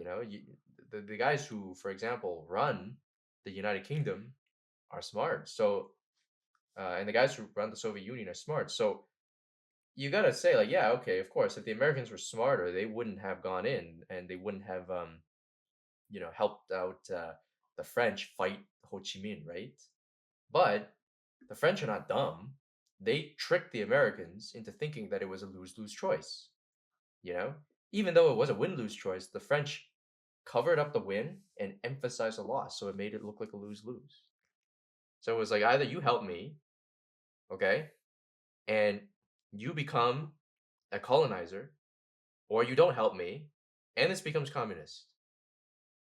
Now, if America actually helped the Soviets, I mean, not the Soviets, the Vietnamese, I don't think the Vietnamese would have ended up communist, actually. I think the Vietnamese would have ended up like a social democracy where they would have been like a Sweden type of country where they would have supported America. But the French didn't tell America that, right? They hid it up, they covered it up. Ho Chi Minh was like, I'm a supporter of George Washington. The French were like, don't tell him that, don't tell him that. you know, Pazitza. Oh, oh man, that is Les deep. Américains ne peuvent pas reçu l'information, type of thing. So they didn't allow them to do that. And that's what happens. So when you become a superpower, man, this is why I'm telling you, the worst thing to happen to a country is to become a superpower. It's like the worst thing that happened to an NBA team is to win the fucking NBA, to win the season. Because they never win. Every single time a team wins, they just go on a losing streak for like 10 years. Like look at the Raptors, right? Over here in my city. This guy's won like one time. Damn, bro, they've been on a losing streak since then, dude. I don't think they're gonna win until I'm like 80. They have the NBA championship, Yeah. man. And do you have I know last time we got left in a hurry. Do you have anything you want to um you want to say to the future? What do you mean the future? Just the future. That's the question. I think that's gonna be the question. Last question I ask all my guests. Do you have anything to say to the future? So the stage is yours. Okay, well, a lot of the predictions that we made in this show today are probably not going to work out. But a lot of the predictions that we made are probably going to work out, you know? And unfortunately, we made a lot of bad predictions. So some of these bad predictions, they're going to happen, right? Like, on a different podcast a year ago with my other friend, I predicted that the Russians and Ukrainians will go to war. And it happened. But you got to realize something. I'm not going to sit here and be like, I told you so. It's a terrible thing that happened, man. And some of these bad things are going to happen. So when they do happen, I just want you guys to know that it's okay. Bad things happen all the time. Every generation has its struggles, but that's what makes us strong, right? So if these bad things happen, don't look back at what I said and say, we should have listened to him or whatever. You shouldn't have listened to me, you know? When bad things happen, you can't look back and regret these things, right? Sure, maybe if you listen to this guy something no. You can't think like that because even if you listen to me, there's 100 people who aren't listening to me. The world works in a certain way. I'm not trying to predict the future to change it. The future can't be changed, in my opinion. Live and let be. The future has already been written. And when it does happen, don't just look at the bad, there's good as well. Maybe next time we'll predict some good things. There you So I can have it, guarantee you man. there's 10 good things for a bad thing that happens, you Just know? happy. Yeah. Rob one, everybody. One Jiahui. Yeah. There you go. Hey, wow, let's go. Let's go get some food. I'm starving. Mm-hmm. Wow, let's also go get some. Holy shit, it's 4:10.